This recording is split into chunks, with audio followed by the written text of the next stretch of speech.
Saya itu pelik, kenapa masih ramai sangat orang yang berusaha memecah belahkan bangsa Melayu, Malaysia, dan juga Indonesia. Apa dia orang itu tak punya otak yang sehat?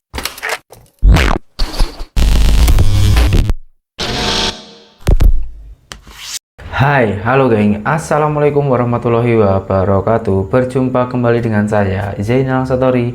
Sebelum video ini saya mulai, gimana kabarnya kalian semua? Semoga semua yang menonton video ini baik-baik saja, dimurahkan rezekinya, selalu berpikiran yang positif dan dijauhkan dari mara bahaya oleh Tuhan Yang Maha Esa. Ramai sangat orang yang berusaha untuk memecah belahkan antara Indonesia dan Malaysia.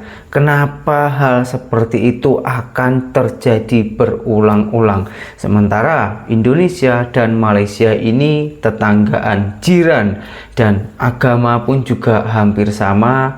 Apakah karena orang-orang yang dengki, orang-orang yang tak suka, apa gunanya pikiran kita kalau tak digunakan untuk yang baik-baik, berpikiran yang positif, berpikiran dengan akal yang sehat? Dan ternyata hal itu bukan saya saja yang merasakan, ada juga warga tempatan Malaysia yang merasakan hal tersebut. Oke, langsung kita putar dulu videonya. Tapi kenapa ya kak, banyak orang kat luar sana nak memecah belah kita orang-orang Melayu. Heran pula saya, fikir-fikir apa salah kita Sebab tu kalau dipikir, buat nyakit kepala otak, kata orang Melayu begitu kan.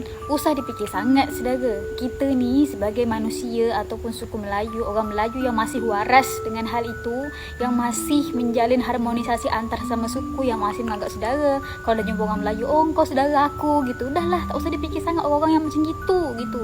Sekarang ni tugas kita adalah kita menjaga apa yang sudah ada, menjaga harmonisasi yang sudah ada. Kalau kita masih waras, okey, kita dengan sesama suku Melayu anggap saudara gitu. Tak usah tak usahlah nak buat musuh, tak usahlah nak sakit hati gitu. Untuk apa dipelihara hal-hal yang macam gitu? Tak ada guna, ya kan? Sekarang ni salah satu cara dia adalah dengan menyebarluaskan apa tu Melayu dan kebudayaan Melayu lainnya gitu. Okey. Kalau buat para kreator-kreator pasti mengalami hal seperti ini, geng. Saya saja bisa dikatakan kreator kecil itu pun banyak yang menghujat saya. Ada juga lah yang menyanjung, tapi ada juga yang menghujat. Namanya orang, pasti ada yang suka, ada yang tak suka.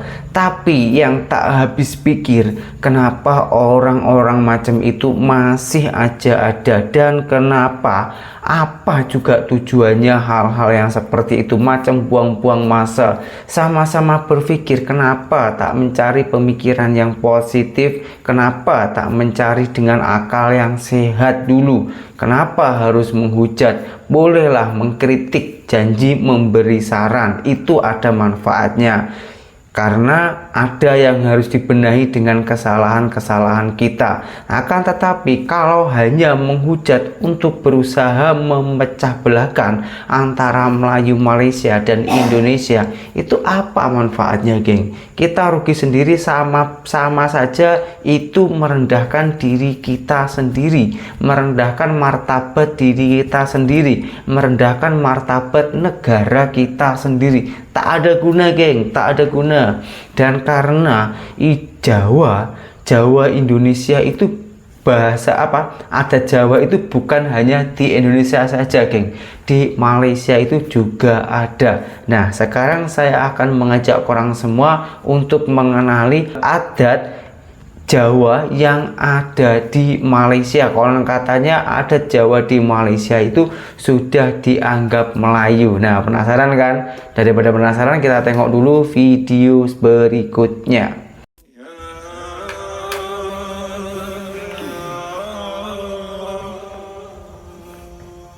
Kisah Jawa dan Melayu yang dipisahkan oleh penjajah.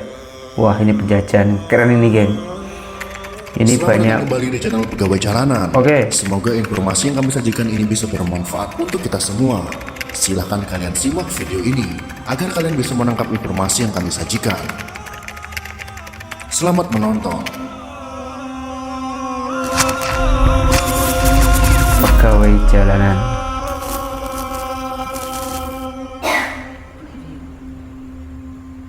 Subscribe dulu, geng. Jika kita berbicara tentang bangsa Nusantara ini, terutama Jawa, Melayu, dan sebagainya, memang tidak akan ada habisnya. Apalagi jika kita bercerita tentang Indonesia dan Malaysia ataupun sebaliknya, maka cerita ini akan sangat panjang sekali dijabarkan. Oke.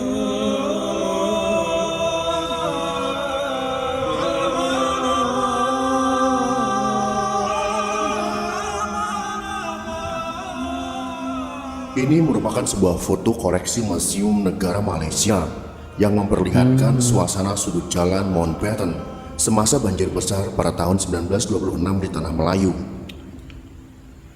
Selain menjadi ikon karena letaknya yang berada di kawasan pusat bersejarah Malaysia yang menyimpan sejarahnya sendiri. Dahulu kawasan ini merupakan jalan utama bagi aktivitas perdagangan komunitas orang Jawa di sana. Pada tahun 1889, jalan ini diperbaiki dan dinamai dengan Jalan Jawa. Lantas, ingatan apa yang tertinggal di sepanjang sudut-sudut jalan dalam memori kolektif masyarakat Malaysia?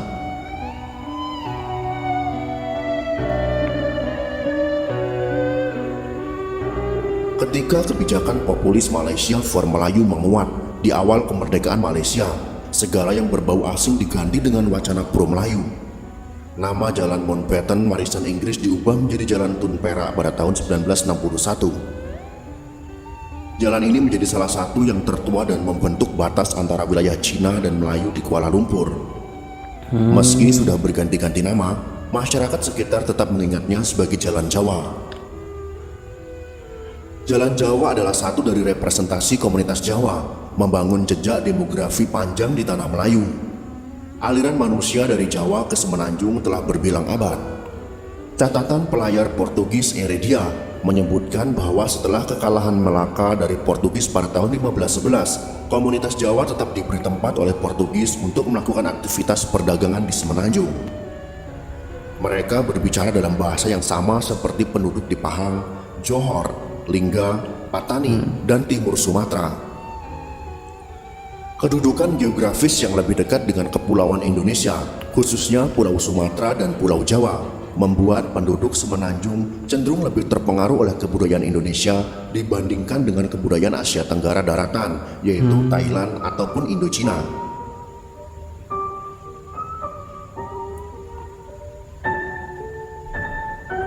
Antropolog Belanda P. Sarasin menyebut 1 juta tahun yang lalu, Semenanjung Melayu adalah bagian dari Jawa dan keduanya berasal dari rumpun yang sama. Kehadiran orang Jawa di Semenanjung muncul lagi dalam sensus penduduk Singapura tahun 1825. Hal ini menunjukkan bahwa sebagian besar orang Jawa menetap di antara 1746 orang Hindia Belanda. Orang Jawa terkenal setia terhadap tuanya. Mereka ramai diminati sebagai pekerja untuk toke-toke Cina. Sebagian lainnya bekerja sebagai petani subsisten seperti halnya orang Melayu.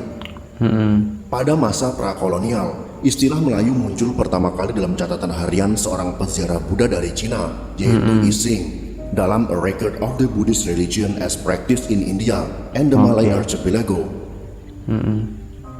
Ia melukiskan bahwa Melayu telah berubah menjadi Silifosi, yaitu yang dikenal dengan Sriwijaya, sekitar tahun 689 sampai dengan tahun 695 Masehi. Dari catatan Ising dapat dipahami bahwa Sriwijaya atau sekarang dikenal dengan Sumatera merupakan bagian dari dunia Melayu. Portugislah yang pertama kali menciptakan batas tajam antara Melayu dan Nusantara, khususnya yaitu Jawa.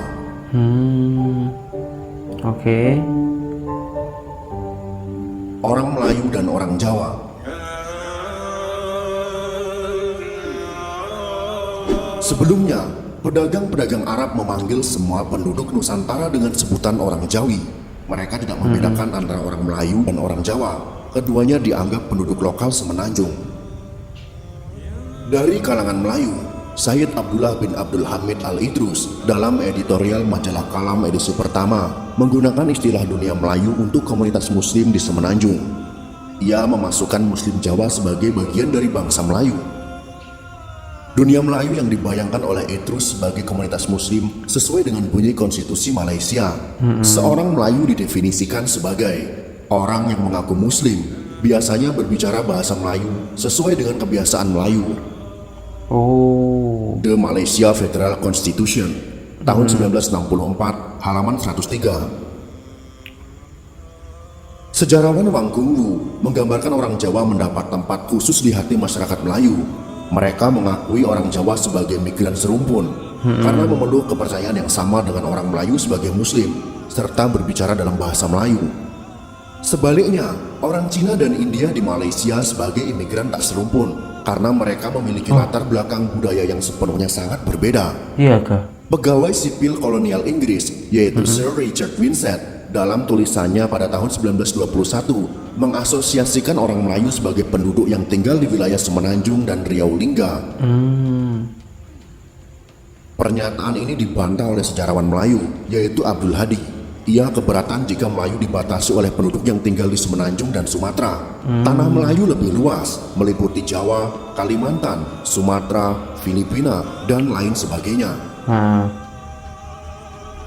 Jejak pengaruh komunitas peranakan Jawa Melayu juga ditandai dengan munculnya berbagai surat kabar pada awal abad ke-20. Utusan Melayu, sebuah penerbitan berkala yang ditulis dalam aksara Jawi, yaitu Arab Jawa, dan berbahasa Melayu didirikan tahun 1907. Media ini memperjuangkan suara komunitas Muslim Jawa di Singapura yang kini menjadi minoritas. Lanskap publikasi Jawi lain yang berpengaruh mengusung identitas peranakan Jawa Melayu adalah Al-Imam, sebuah surat kabar berbahasa Melayu Jawi yang didirikan oleh Syed Sheikh Al-Hadi pada tahun 1906. Oke. Beberapa artikel di Al-Imam sebenarnya adalah terjemahan dari ide-ide di Al-Manar, surat kabar yang menyuntikkan perubahan sosial bagi kalangan Arab di Mesir. Al-Imam dianggap salah satu surat kabar Melayu transnasional paling awal.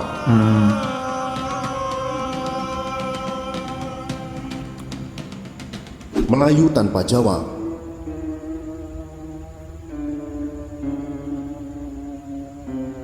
Kini orang Melayu diidentikan dengan penduduk Melayu di Malaysia. Orang Jawa tidak pernah dianggap menjadi bagian dari Melayu. Sebaliknya, orang Melayu tidak pula merasa menjadi bagian dari Nusantara atau Indonesia. Perceraian komunitas Jawa dan Melayu dimulai sejak Inggris mengkolonisasi wilayah Semenanjung. Perjanjian London 1824 yang dikenal sebagai Treaty of Commerce and Exchange between Great Britain and Netherlands memberi legislasi untuk membelah batas wilayah Semenanjung Melayu dengan Hindia Belanda. Berdasarkan pasal 9 dan 10, pihak Inggris setuju menyerahkan semua pusat perdagangannya di Sumatera dan tidak akan membuat perjanjian dengan pemimpin lokal setempat. Sebaliknya, Belanda menyerahkan Malaka dan kawasan Semenanjung kepada Inggris dan tidak akan melakukan perjanjian dengan pemimpin lokal. Perjanjian ini telah menggeser konteks dunia Melayu yang baru berdasar struktur identitas sipil dan teritorial versi kolonial. Inggris sengaja menciptakan rekayasa populasi dari masyarakat monoetnis menjadi masyarakat multietnis melalui aktivitas buruh, perkebunan, dan pertambangan. Mula-mula Inggris menciptakan ruang dan kondisi baru untuk mendatangkan arus imigran Cina dan India. Mereka yang sangat berbeda dalam adat, budaya, dan bahasa ini kemudian menetap menjadi bagian dari penduduk di wilayah Semenanjung. Mereka menggantikan keberadaan komunitas orang Jawa di sana.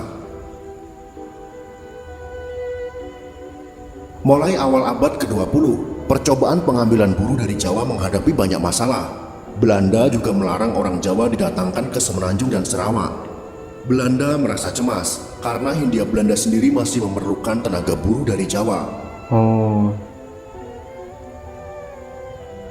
Semboyan semacam Indi Verloren, Rampus Kebore, yang artinya Hindia hilang, malapetaka menjelang, tepat melukiskan jika nilai Jawa sebagai daerah penyumbang pendapatan terbesar bagi mereka.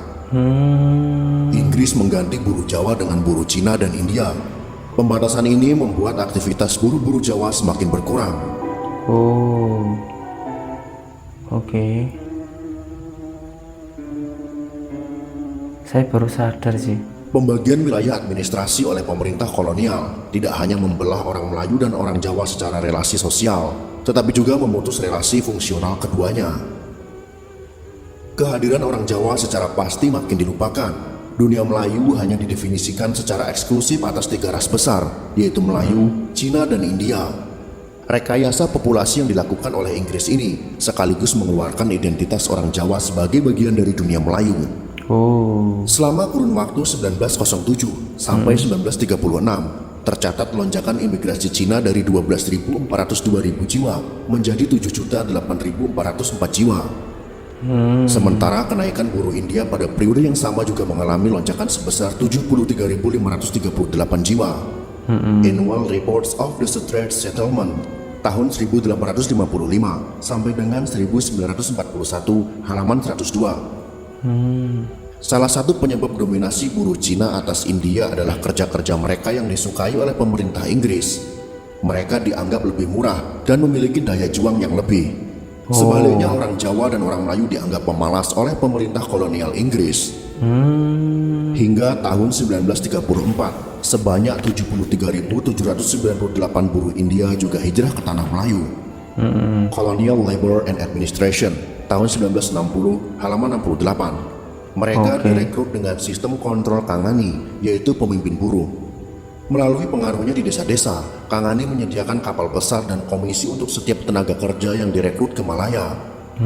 Rekayasa populasi juga didukung oleh kebijakan Kaisar Kansi pada abad ke-17. Ia mencabut undang-undang pelarangan orang Cina berdagang ke luar negeri yang dikenal dengan hygiene policy. Hal ini mendorong pedagang-pedagang Cina melakukan eksodus ke kawasan Semenanjung. Ketika pemerintah kerajaan Brooke mengeluarkan ordonasi tanah dan membuka hutan pada bulan Juni tahun 1863, undang-undang ini menjadi dasar legislasi hak orang Cina untuk menyewa tanah negeri dengan pembayaran yang murah. Hingga beberapa tahun masa sewa, tanah itu boleh dibeli sebagai kepemilikan. Melalui jasa perlindungan seorang identurs, orang Cina berhasil menguasai tanah-tanah penduduk Melayu. Selain mengubah komposisi demografi, struktur dan hak privilege sultan dalam sistem kerajaan Melayu juga mulai dihancurkan. Meskipun Inggris tidak berusaha mengekstraksi adat istiadat Melayu, salah satu ciri paling menonjol dari administrasi kolonial adalah pengabaiannya terhadap daerah pedesaan, tempat sebagian besar penduduk Melayu bermukim. Fosilisasi ini menyebabkan penglibatan aktivitas perekonomian orang Melayu pun semakin terbatas. Politik kolonial Inggris tidak segera membantu masyarakat Melayu memahami tempat mereka dalam lingkungan kapitalistik yang semakin berubah. Orang Melayu umumnya tidak senang diperintah, juga tidak berminat bekerja untuk Inggris. Lonjakan kebutuhan akan tenaga kerja yang tidak dapat dipenuhi oleh penduduk Melayu diisi oleh imigran Cina dan India. Lambat laun komunitas non-Melayu telah menguasai tanah-tanah orang Melayu. Secara berangsur-angsur, jumlah mereka lebih banyak dibanding penduduk Melayu. Kerajaan Inggris pada akhirnya membatasi imigran Cina dan India pada tahun 1953. Pembatasan ini tentunya sudah sangat terlambat bagi orang Melayu yang telah banyak kehilangan akses mempertahankan reservasi lahan-lahan mereka dari non-Melayu. Kini masih banyak komunitas peranakan Jawa yang tersebar di Malaysia. Johor Bahru menjadi salah satu wilayah yang masih kental mempertahankan budaya Jawa.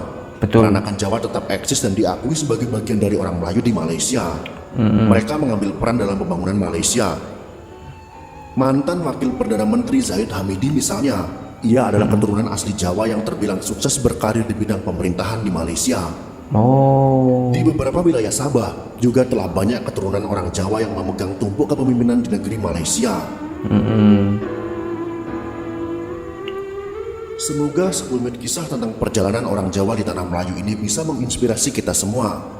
Tentunya inspirasi yang sangat positif untuk menjalin hubungan baik antara Indonesia dan Malaysia dan seluruh kawasan Asia Tenggara. Amin. Semoga informasi ini bermanfaat untuk kita semua. Jawa yang di Malaysia itu memang masih banyak, geng. Apalagi di Johor. Saya pernah pergi ke Johor sana. Saya itu pelik, geng. Kan saya sendiri ini orang Jawa ya. Saya pergi sana itu masih banyak yang memakai bahasa Jawa, tapi berbahasa Jawa yang halus atau krama Inggil namanya. Itu masih banyak sana.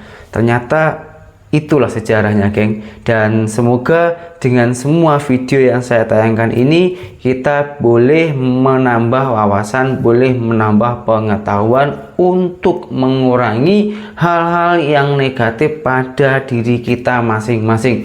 Dan apabila kalau ada orang yang masih berpikiran yang negatif, Jom kita bersama-sama mendoakan agar dia orang diberi kesadaran oleh Tuhan yang Maha Esa, agar lebih berpikiran yang positif dan agar lebih makmur hidupnya yang akan datang nanti. Oke, dari semua ucapan ataupun perkataan saya, apabila ada tutur kata saya yang kurang tepat atau ada yang salah, mohon maaf yang sebanyak-banyaknya, dan berjumpa kembali di video saya yang selanjutnya. Saya Zainal Story, seorang mantan TKI Malaysia. Salam TKI sukses. Assalamualaikum warahmatullahi wabarakatuh. Bye bye.